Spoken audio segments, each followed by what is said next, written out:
Like it's... No team's really showing anything. Are you about to start singing? Yeah, if I got to that next number... He stopped on that number for 2 reasons. One, not singing. 2, you would have drilled him on that one. I feel like I'm on Sesame Street. Well, breakout karaoke. Did you ever see count now, is he? The censored count video? That's like my favorite thing in the world. Just Google it if you guys want to be entertained during the draft. It's a typical, it's a Sesame Street character. He just counts stuff, but they censor the word count, and it's really funny. It's like, it's one of the more, I guess it started wholesome. I don't know if I'd consider it wholesome. Doesn't matter.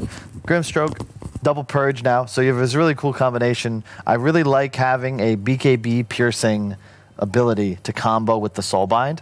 Roar is my favorite. Doom is up there, but that hero sucks. Shadow Demon now, really nice because you just double purge and they're stuck together. It's a ton of damage. You don't like to get in a situation where the Grimstroke ultimate interactions force as well, right? Like for a long time we saw Doom Grimstroke and it would fall over 9 times out of 10 for teams because it was all about that one ultimate. Shaker. Yeah. It was, again, one of those, you have to play off the cooldown, you force yourself to feel like you need to fight, and it's not the cleanest of ways to take a fight, right? You need your Grim and Doom to be in the same spot. Yeah, it's just...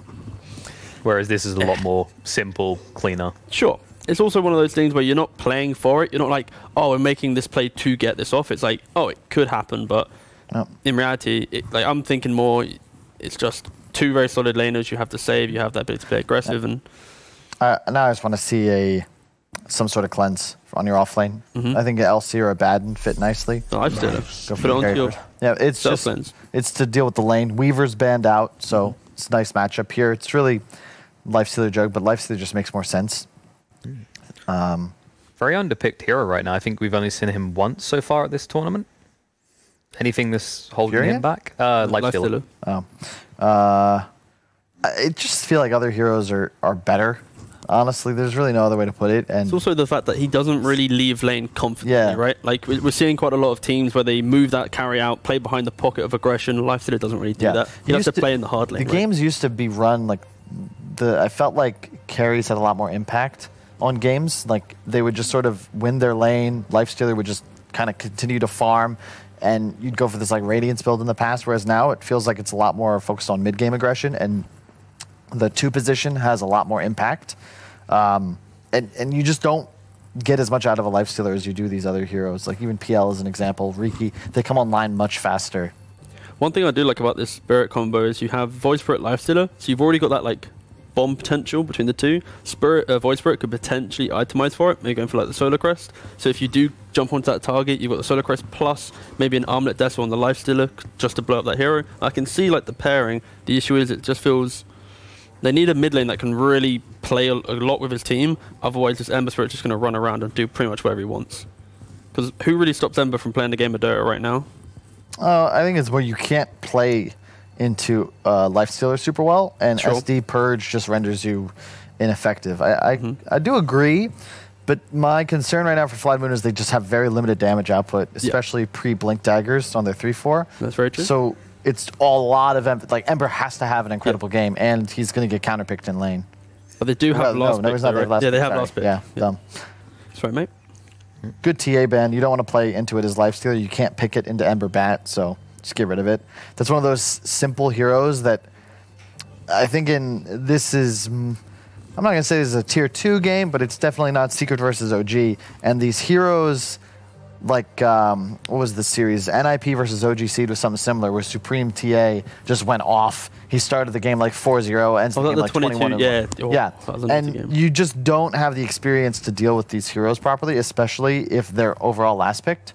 You also have no hero to really rotate into jungle right now. Like, you have SD, Grimstroke, what are they going to do? They're going to, like, maybe poke at you, but not going to stop you farming. I mean, that's maybe one element that FlyToMoon can really punish is any hero that can just play off of that mid lane. For example, maybe some Razor-esque hero. As long as this mid lane isn't some high-tempo hero and it's a slower hero, then you have that innate counter, jungle, you're going to get pretty fat. I'd like something just standard. I think Necro could be a possibility, but then you're at the risk of being laned against Bat. No, what am I saying? Necro into Oracle is that's idiotic.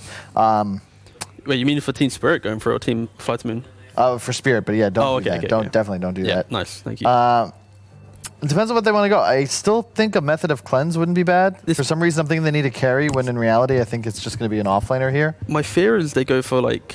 They could go for like a... actually, no, it's way too greedy. I was thinking Storm just for like the fact that you don't really have a lot of lockdown. You are playing with Blink Daggers, so like... You do have a nice timing of Storm actually being strong. You know, quite often, if you have a lot of easy lockdown, Storm doesn't really thrive, but...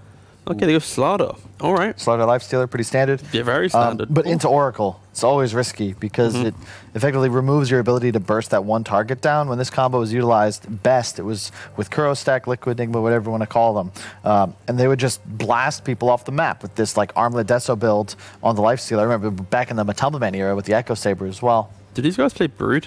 Is this not just like the freest Brood game in your life? It's not optimal against Slardar. I think. Sure, I guess if you have the jump, yeah, sure. I'm thinking just laning phase, sorry, like if you own the map early enough. I wouldn't mind a Meepo, that's for sure. My fear is just like for FlyToMoon right now is they have like such a bad timing in which they're waiting for like that 20-minute mark of Team Spirit. They just need one item on every hero and they can just play non-stop Dota. Like even if they die, they rinse, repeat, they go again. Okay, they go for Monkey. I don't know, guys. I don't know if I like that. You're really lacking damage now. And there's a lot. This Ember Spirit needs to have such an incredible game. Monkey has to win his lane, which I'm sure Iceberg can do. But this is, you look at Spirit, right? And they take some fight in the mid game. If everybody gets their spells off, like FlyToMoon is just going to get washed because their supports offer limited to no damage. Same with the Batrider. Ember Spirit's just going to get purged or soulbound or stunned. He's going to have a miserable time.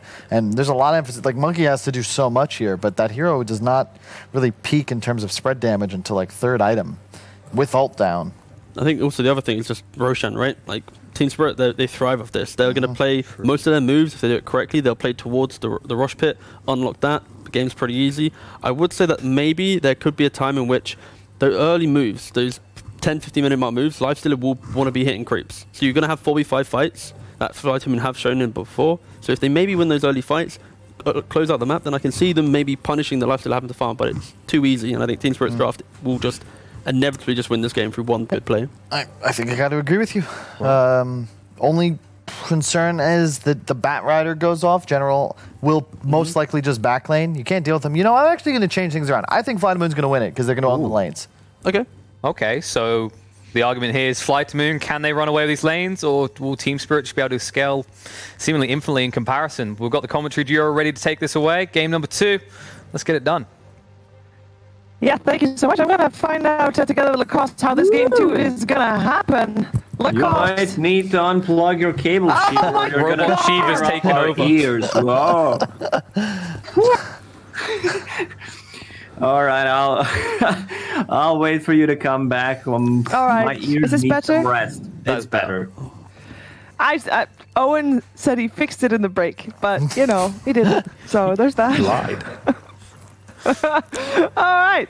Well, you know, this game, we're gonna find out how it goes. Lacoste, what are you thinking about these drafts? I'm thinking Team Spirit should win at least 2 lanes. You have Slardar against a melee hero, so he should be able to win it. He's against the Ember Spirit, and they have a Lifestealer against the Batrider. He does not care about getting dived in by Firefly, blocked by Fisher, or sticking up palm charges. The only way, and the only lane that FlyToMoon should win is the mid lane, even though if you get a point in Dissimulate, that means that you can just, you know, use it to run away from Monkey King. I'm not sure how this matchup works. I did not see it, but I assume that it's Monkey King favored. So the quote that Kyle had in regards to he thinks FlyToMoon is going to win the lanes, you say no. If Team Spirit plays it correctly, they should not be losing their lanes. That's my 2 cents. Okay, fair enough. You know, we'll see how it indeed is going to play out. I'm excited for this lineup for Team Spirit because if things are going to happen about the same way as previous game, you know, at some point in the mid game, we're going to see constant fighting. And this time around, I feel like they're way more prepared for a game like that compared to game 1. Yes, and this killer lane, you have Grimstroke plus a Slardar with Orb of Venom, so every single time you get close, yes, there's Oracle behind you, he can purge stuff away, he can purge off Inkswell, which is a pretty big deal. But if he misuses it, like uses it before, I believe Team Spirit could just easily dominate this lane. It's a chip damage from Oracle and Ember Spirit. I'll be looking through mostly mid matchup to see how this one goes. Yeah. You're a little bit unsure about how this one should play out. It was a 10-pick Monkey King, and pretty sure Iceberg knows the matchup. He always tends to play like a different heroes, not what you would expect from, like if you watched any of the top tier teams, they would definitely go for like a different hero, like instead of Tiny or Monkey in this game, but they have their own way of playing the game, which I don't mind. Well, in the meantime, General's having a fun time here on the bottom lane. He doesn't really have a lot of help from the Shaker on his lane, and he is taking a lot of damage from Misha. But he's able to dish it back out as well, burning through some of the regen on Dairecho and Misha. Also, Aloha Dance with the build on Earthshaker, Boots of Speed plus Clarity. Like, this build is really underwhelming compared to Sage Mask, a set of Tango, 1 Clarity and 1 Mango. Like, Sage Mask is one of the best items right now. You get 1 mana per second. That's almost 60 mana per minute, if my math is correct. Well, I think it sounds very impressive. I am not going to try to do math at the moment. That is, you know, my brain can't cope. Pause coming out. I have been also liking the Sage's Mask, also level 1. I know that has no reference at all because obviously these guys are like at least 20 times better than I am, but still. It's especially on the Shadow Demon, you want to spam out your spells. They're going to be stick charges anyway. I think that maybe General should get a stick as well. Is it on its way? No, it is not, in fact. So Misha has a Sage Mask. I hate calling it Sage Mask. It's always going to be Sobi Mask for me. And Grimstroke has 1 on the top lane. Yeah, they're liking it. Are they going to get turned into Bathi rings, or is that Not too far? necessarily. You can just leave it like that, and it's good at every stage of the game, pretty much. At least on your position 4s and 5s. Ooh, Misha got a little greedy for a courier there. Stepped out a little bit too far. I think he's going to be fine, though, but you got to be careful with those couriers and with your positioning in a lane like this. You know, if you're on the wrong side of the fissure, and you're dead. That's how that goes if you're not a life stealer. So which lane are you expecting the first blood to happen? Because it feels like all lanes have got some kind of save. Surely we have the Shadow Demon, you know, rages. The future, I see top lane. You see top lane? Our observer, yeah. Yeah? Alright. We'll see if that is indeed the case. In the meantime, Iceberg is sitting on 17-3 in the last hits. 13 last hits for Aragon. I say 17-3, but the knives are not that big of a deal anymore. I mean, I guess I can mention them, but it's mostly, actually, it's only experience that matters for now, and it will only matter in large quantities, I guess. Oh, Iceberg Tower's gonna hit him. He might be dead. Mischief. Very fire. Very fire and Mischief, and he's okay. Aragon is also okay. Salves all around. I was sitting on the top lane with my camera because someone told me that first blood would happen on the top lane. I'm all prepared, you know? Your camera work does not matter. That's true. That is true. Always gonna fly, Bash. Yeah, he might actually be in the trouble. He has got the heal on him with the fairy fire and the sticks. He's fine. He's fine. I was never worried. Does do a lot of damage, that Bash, though. Rune spawning in 15 seconds. Void Spirit has a bottle, so he needs a help with securing those. That's why Misha is making a rotation. Air gonna go stop. Let's see where it spawns. It spawns bottom, of course. Oh, of course. Do you think Iceberg is gonna be able to force Misha to take it? Or will it disrupt him? I mean, yeah, he's gonna force him to take it. I mean, Aragon wasn't even making moves to take it either, so... So if Misha was low here, he would go back to base and TP refill the bottle for Ergon. But he is full HP and almost full mana on Void Spirit. Bounty rune spawning in 30 seconds. Yeah, he can wait for that. You can take one over there. In the meantime, on top line, fight happening. V-Tune getting crushed up, taking quite a bit of damage here. Got the chains to help him escape a little while longer, but Afterlife's got the boots, and the right clicks coming from Immersion will seal the deal. First blood indeed on the top lane. They're not done yet. Always want to fly. Slowed up, crushed up. More right clicks to follow, and Afterlife will take that kill. One for each of the offlaners of Team Spirit. Great start for them on that top lane. And they get both runes. Like, they should win the side lanes, mid lane should lose a bit. FlyToMoon had the last pick, so it's really gonna be on this Monkey and Ember. Like, how much they can achieve. Who's gonna make a rotation? Monkey. Let's see what... Okay, he gets 1 point in Tree Dance, so he can be more maneuverable. Mm-hmm. I mean, he is a little bit ahead in experience, quite a bit of ahead in experience at the moment, because I said I would only mention denies if he's got a ton of it, and he does have a ton of denies. He's got 12 denies compared to the 1 deny that Ergon got. That is a lot of experience denied to Ergon, and then you can see it in the extra level there. But at least Ergon got Misha backing him up. I'm not sure what Misha thinks he can do. He's level 2. They're gonna go for him though. The disruption is there. We also got a teleport in from Immersion. And with the Aether Remnant, they're able to pull him back in. Iceberg trying to heal back up a little bit. He's got 3 stacks on him though, but 3 of a level 2 Shadow Demon, so never mind that. He's... Oh, I thought it was gonna be fine, but Immersion with the Ink or Stroke of Fate, that does hurt. He's forced back to base, but he's fast. They didn't kill him. That's the main deal there. The only problem was that Immersion used Inkswell in the laning stage on the top. Mm-hmm. And then he didn't have it for mid. So this is what they needed, 1 extra stun. And you can see FlyToMoon playing aggressive when Immersion was on the mid lane. Now there's a TP rotation from FlyToMoon. General thought he could get an easy kill on the Shadow Demon here, but instead Misha disrupts him to allow Ergon to come in to take his life out. Slardar does die top though, with with all the rotations away. There was a Grimstroke close by, but he was not able to help the Slardar anymore. Both offlaners dropping on other sides of the map. We have another rotation. Aloadance was taking over mid for a little while, but that means that Iceberg is coming in from the side. Don't think he can kill the Void Spirit here at the moment, though. Actually, he's gonna make a play for it, perhaps.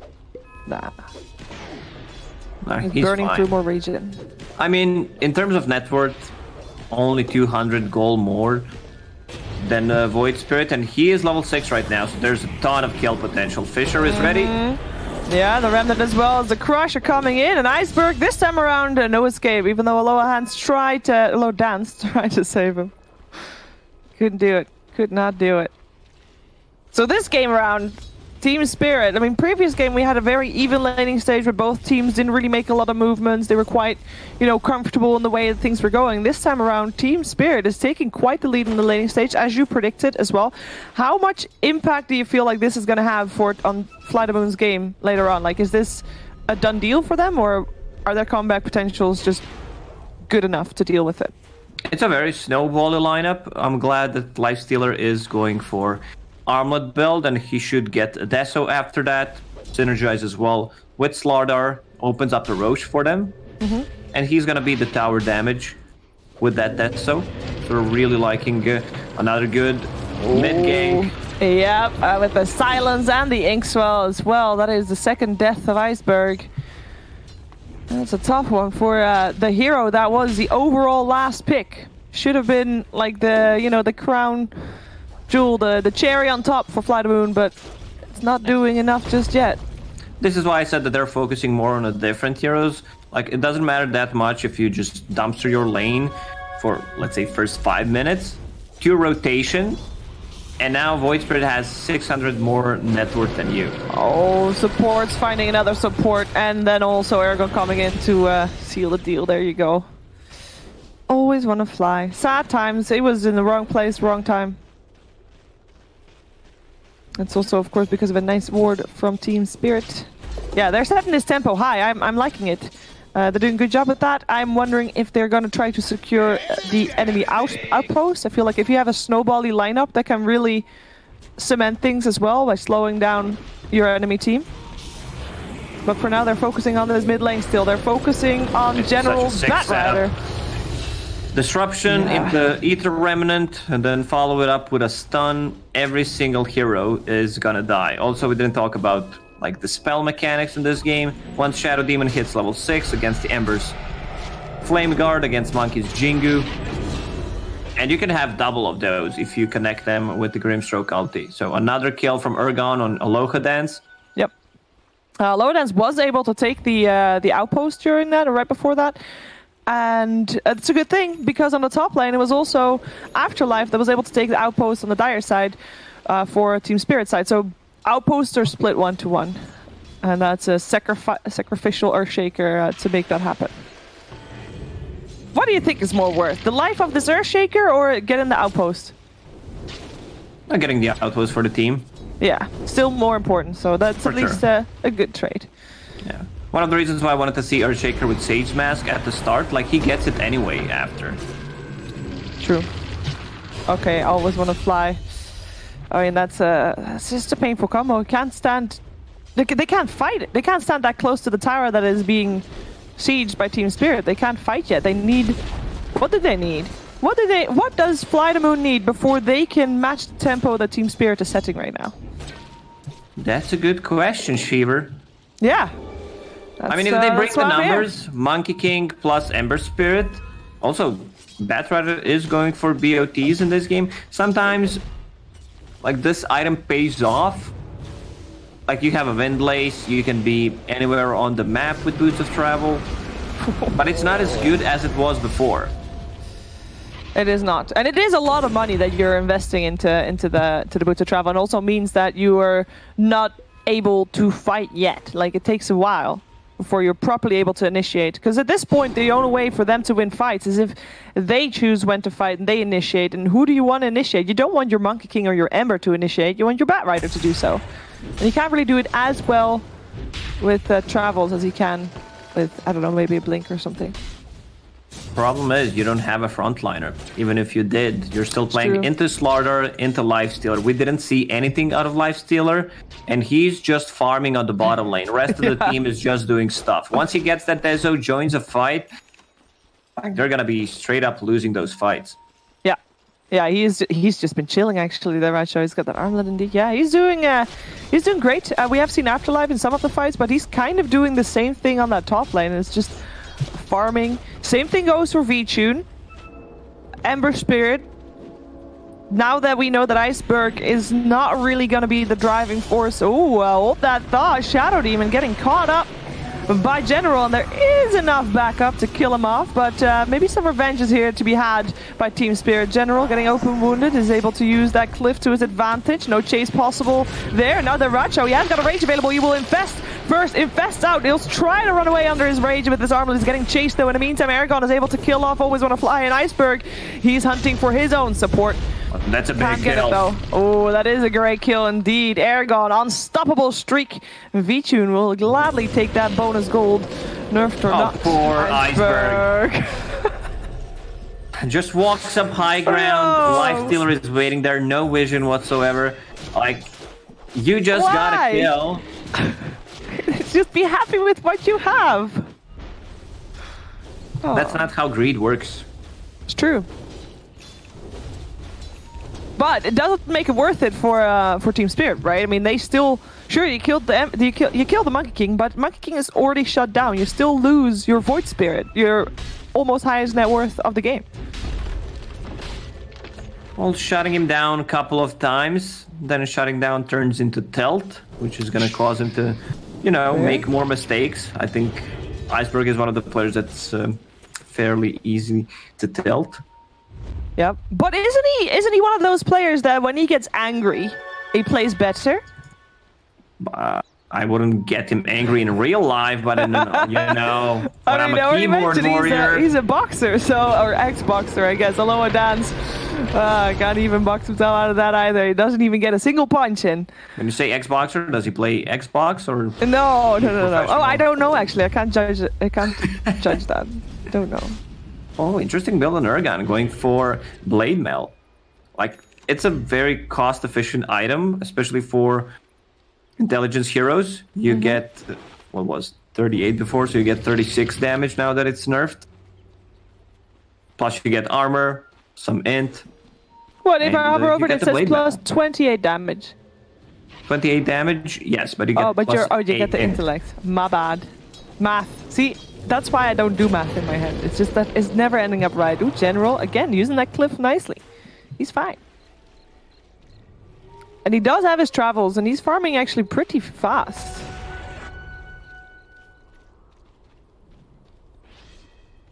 One thing I'm also concerned about is FlyToMoon, they don't have any kind of tower damage. If you have Ember Spirit in your team, you want to have at least something that can go for the towers. Yeah. One of the reasons why he's building Deso, like cheap, cost-efficient item, great with the Sleight of Fist if you use it on multiple targets, and it's going to give them ability to hit the towers, but they need to take the proper fight before. Both teams are so obviously baiting with their cores here. Both having the backups, but who is going to come out victorious off of this fight? VP already taking quite a bit of damage. The rest of the team of Team Spirit now showing themselves. And they're actually diving in. They're going all the way, and Aragon is anyway going for Always Wanna Fly. Is able to make sure that he forces that save on himself, and he cannot save Iceberg anymore. He saves himself. He's alive for the moment. That's nice. General finds himself a Shadow Demon. They're still looking for more. In the meantime, Aragon, Void Spirits all look alike, is getting lassoed up by General, and this is a fight for FlyToMoon. They are able to drag out this fight long enough. I mean, I give credit to Always Want to Fly there. But if we move the camera to the top lane and check who's there, look at him farming his Blink Dagger on the top. Yeah. I mean, I mentioned him in the team fight because he was playing the... We had the exact same problem last game. Remember? Afterlife was on the Void Spirit and he was farming on his lane while his team was fighting, and his team lost that fight. And you said he should have been there. It's either you get that fight, proper 5 versus 5 without a blink, or you just wait for Slaughter to farm his Blink Dagger and then he rejoins. Yeah. And now they had a bit of both, which didn't really play out well. At least they can get a kill in general with that first showing of the Blink Dagger, and they are looking for VP as well. They will be able to blink in and crush him up, but he had a Spirit ready. Misha is close by though, has a disruption to set things up. Aragon has got no remnant available just yet, but that doesn't matter. There's enough damage to take him out. In the meantime, Always Want to Fly also there, holding back Misha. But in comes another okay, I think Afterlife has hereby redeemed himself for not being in that fight. That's 3 kills in a row with his Blink Dagger. That's nice. That is that is good. They're still in control of this game. Lifesteal just finished Deso. So that's going to be 6 minus 8 armor from Corrosive Haze. He's also going to hit level 2 ulti soon, so almost minus 20 armor. They can easily fight into Roche Pit once they have that.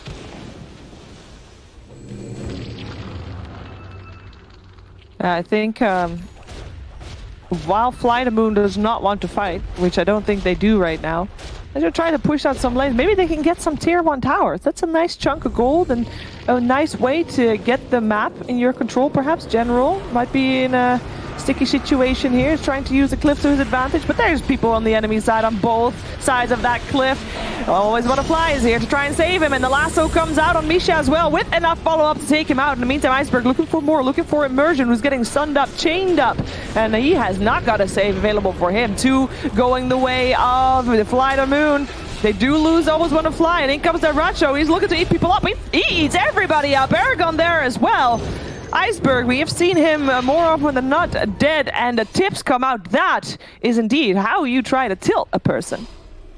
One Slaughter and Lifestealer with Deso show in a fight, like the fight straight up over. And they can't contest this Roche. Batrider doesn't have lasso, he's just on the bottom lane. That's minus 19 armor from level 2 Corrosive Haze and Deso. That's unfortunate, because that previous fight with that FlyToMoon, like, properly won was a fight that they set up. Like, they made sure that, you know, they had everybody out there for them. Please hold that thought, because General is, I think he's just dead. That's 2 supports killing him off. Very unfortunate. But I think that fight that they just had, it was them all trying to save General. They didn't have the time to set up their fight as perfectly as they did their previous fight. So they gotta think these fights through a little bit more. And compared to previous game, that's a big difference, of course. Previous game, as you mentioned, they would win any fight because they just had the better fighting lineup. FlyToMoon, they need to get Blink Dagger on Earthshaker, so that's their initiation tool. Ember Spirit running in. Same goes for Batrider, creating a lot of chaos, and then they're clumping up, going together. They also need to put Monkey King ulti on top of that to actually win it. So the execution from FlyToMoon needs to be perfect if they want to make a comeback into this game, even though I would give them slim chances. And neutral items dropping left, right, and center. I like that both teams have got the Philosopher's Stone. To see those supports a little bit more wealthy. But I would also like to hear from you which team you feel like won the neutral item jackpot so far. Let's check what they got. Claw on Ember Spirit. That's an okay one. Monkey, Clumsy Net. Great against Void Spirit, against any of the spirits. Any kind of root mechanic is great. So, Philosopher's Stone, that's gonna give Earthshaker timing for the next item. He just got a blink. Philosopher's Stone on Grimstroke as well. Lifestealer just holding on to Quelling Blade. I mean, Iron Talon right now. And there's always a couple of people that don't have a neutral item, which always baffles me a little bit. I always want to fly Iceberg and Misha in this case. Name and shame right there. Anything is better than nothing, normally. Well, I can think of a couple of situations, you know. What is a situation where you wouldn't want to have a neutral item? No, I'm not thinking about neutral items. I mean, okay. Anything is better than nothing. Fair. Okay. All right, smoke out of the base from FlyToMoon. They might try to backstab Team Spirit here. We got a couple of pings coming out. If they would find this backline, they would not find it unprotected. Afterlife is, of course, able to be there soon. And actually, they smoked themselves. With an infest on Slardar as well. Wait, they pinged it out. Doesn't FlyToMoon know where they are? Yeah, they ping. Yeah, they ping again. So, all right, the smoke for Team Spirit didn't turn out to go anywhere because they realized nobody was defending the base. And no one is in the base. I mean, your tier 3 tower is gone. Okay. Just walking into someone's house. You know they should be home, but they're not. Misha, he's dead before the fight even starts. Nice soulbind, double silence coming out as well. Team Spirit looking to set this fight up good. There was a buyback for Misha though. And VP getting saved by the false promise for the moment. Will it be enough for him to live? Yes, it will. Always want to fly to die for that, but with that buyback, it looks like Team Spirit might look to... Well, actually, they're just looking for always want to fly. They're dividing the fight into 2 places. Old Afterlife dies on one end, and it is in Iceberg that dies to their Rusho. They did kill the Shaker off as well, and that means it is 3 dead on the side of FlyToMoon. Their barracks already dying as well, and the Red will make sure that the melee ranks die with that. Immersion was doing a really good job just keeping his eye on Earthshaker so he can't blink in. Spamming him with the Stroke of Fate, and GG's called. Yeah, nothing they can do in this one. 23 minutes. As expected, like laning stage went well for Team Spirit. They just snowballed Lifestealer with the Deso build. They take the Roche. It's a pretty textbook example game.